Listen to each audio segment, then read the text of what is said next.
Their time in quarantine done, they streamed from the cruise liner. Passengers who managed to test negative for the coronavirus after 2 weeks of sharing a ship with it. "I'm just relieved," said one man, glad to be walking away. Others sped off in taxis and buses. On board, even today, the number of infected continues to grow by the dozens, as does the fear of catching the disease, says Canadian Jennifer Lee. Yeah, a lot of people will think, imagining they're getting sick. Yes, that's what happened. And I heard that some people crying all night and some people are angry. The very idea of locking up so many people after finding just one case, quarantining the sick with the healthy, has been a controversial one. Japanese authorities call it necessary, but many experts say it's created an uncontrolled breeding ground. Infection control specialist Intaro Kiwata, a veteran of Ebola and SARS and cholera outbreaks, snuck onto the ship to see for himself. But inside Princess Diamond, I was so scared. I was so scared of getting COVID-19 because there was no way to tell where the virus is.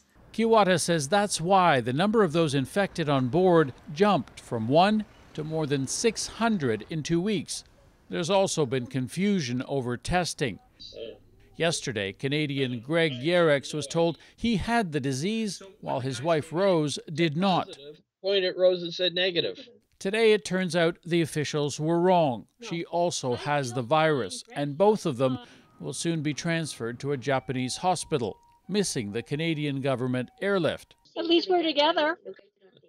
Yeah, I'm not alone now, but it's not the way I wanted it to be. Okay, so Sasha, what do we know about this Canadian charter flight?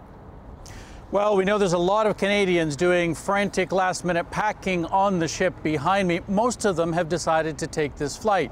Around 7 o'clock tonight, they'll hear a knock on their door. Canadian medical teams will come for one last checkup. Then they'll be put on buses here and driven about half an hour to the Tokyo airport, where there is a plane already waiting for them. They fly to Trenton, Ontario, and then get bussed from there to Cornwall, near the Quebec border, where they will be spending another 14 days in quarantine. So this adventure is not over, but many of them that I've spoken to are very happy to be out of here. They don't want to stay on that ship even a day longer because they say it's just too dangerous. Andrew? All right, Sasha Petrusik, thanks very much.